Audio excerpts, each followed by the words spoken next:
In about 20 years, people will look back and say, where were you during the digital gold rush?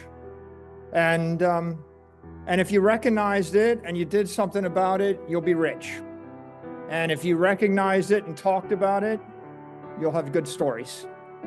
And there'll be a lot of people that didn't recognize it, and they'll be wherever they are. But diversification generally is selling the winner to buy the losers. If you diversified out of Amazon, you lost. If you diversified out of Apple, you lost. If you diversified out of Microsoft into any of the 100,000 other business software companies, you lost.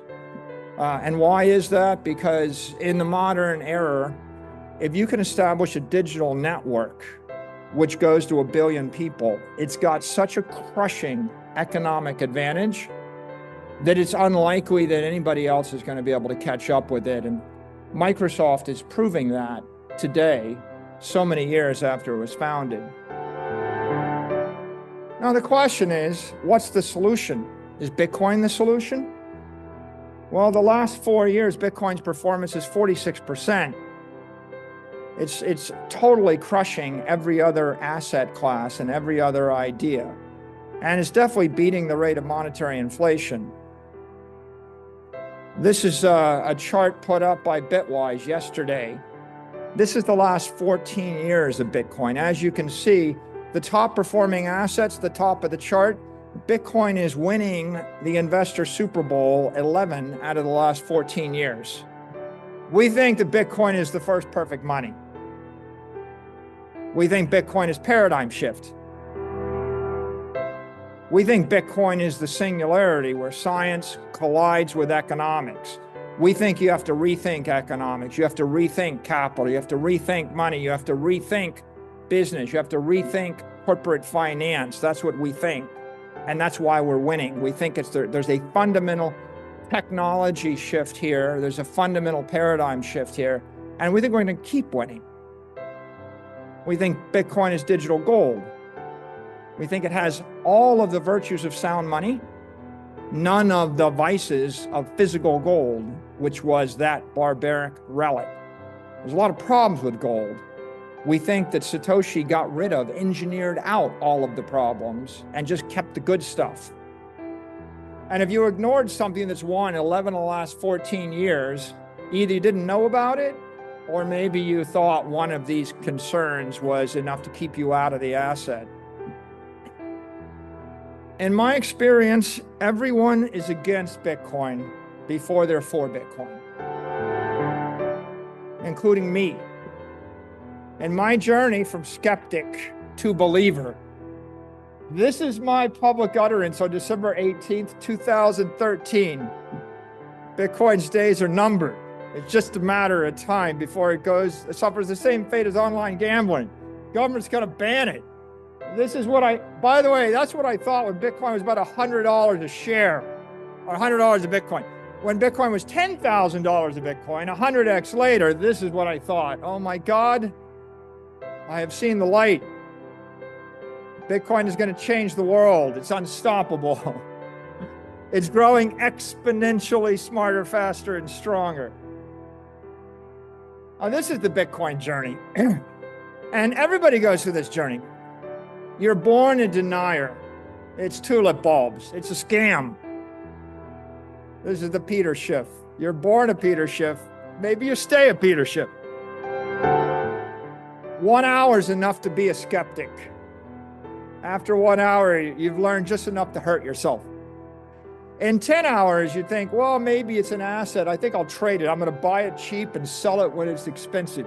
And then I'm going to buy it back cheap, and I'm just going to arbitrage something this way and that way. After 100 hours of study, of thinking about it, you become an investor.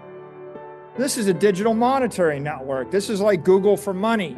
This is Facebook for money. Facebook for rich people. You know, Rupert Murdoch never brought 100 million friends to Facebook.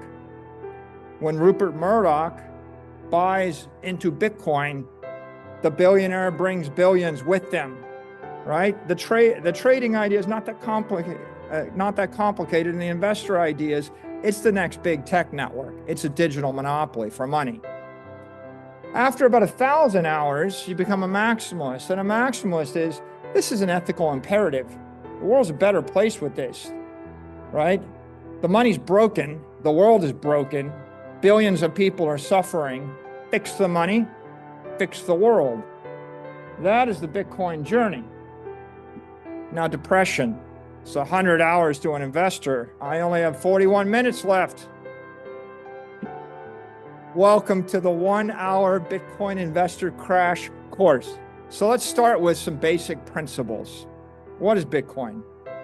Bitcoin represents the digital transformation of energy. Apple's digitally transforming photos and Google's digitally transforming books, you know, and Amazon digitally transformed the storefront, and NVIDIA is working to digitally transform intelligence. But what does it mean to digitally transform energy? Electricity. It's electrical energy that you can channel cleanly and silently over long distances and convert into heat, light, sound, fission. We extract clean energy with a nuclear reaction, changes the world. And now, by the way, a little aside, we attribute that to Enrico Fermi. He did that at the University of Chicago. University of Chicago is the university founded by John D. Rockefeller. There's a little bit of irony there. What's Bitcoin? Bitcoin's the discovery of digital energy that can be programmed by a computer and channeled through time and space. Okay, that's a lot to wrap your head around. There's a lot of applications with digital energy. What does it mean? It means something conservative. It means that I've got $1 billion worth of something and I can move it anywhere else in the universe or hold it for 1,000 years and it's still something. Right? We haven't figured out how to do that until Satoshi. What's the most lucrative application of digital energy?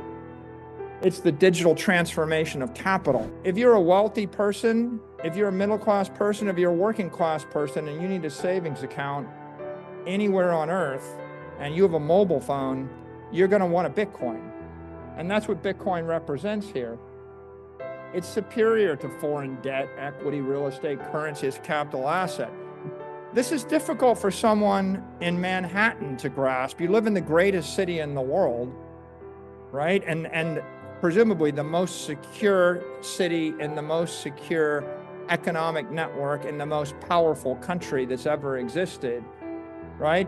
Anybody that owns an apartment in Manhattan would say, I'd never sell it. Everything else is a trade down, right? Everything's a trade down. I gift it to my children. I'm not leaving. But now put yourself in South America, in Venezuela or Argentina or Brazil, or put yourself in Nigeria, or put yourself in Lebanon and Syria. Heck, the Chinese have capital controls.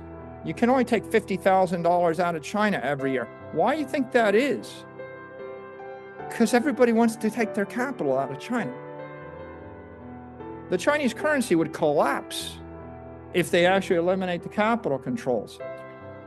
What about volatility? Everybody talks about volatility. Well, why is it volatile? Well, it's volatile because anyone, anywhere can trade it, because it's useful. Because if you need to sell $1 billion of something on Saturday night in a missile crisis, you can do it. It's the only thing you can do it with.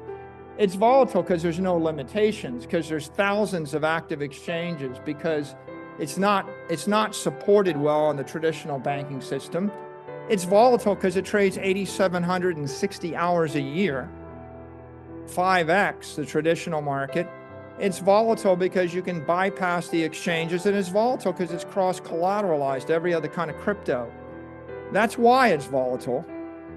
But the volatility is a feature. It's not a bug.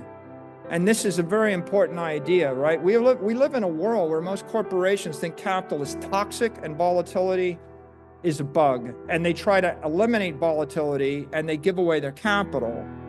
And I'm here to say volatility is vitality, it's life, and you should keep your capital, right? The volatility represents the advantage of Bitcoin.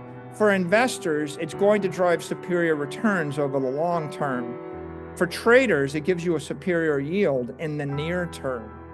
For financiers, it's a superior opportunity to securitize that asset. And for analysts, it's just superior interest. There's always something going on. Hello guys, welcome back to my channel. Today I am back with another brand new video, in which video Michael Saylor has discussed about too much briefly about Bitcoin and cryptocurrency too. He is the CEO of MicroStrategy, which is fine. Basically investing in Bitcoin too much. If you are like to invest Bitcoin related content, then you can subscribe my channel and watch my every video, because I upload this type of programming video daily.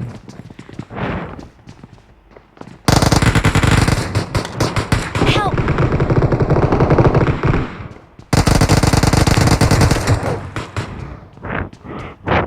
Let's watch what's happening in the match.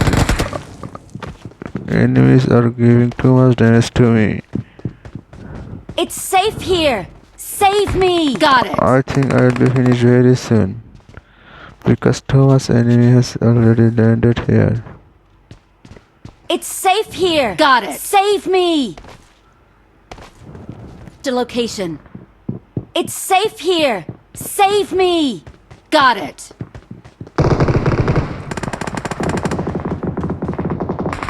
There's an ambush. Play it safe.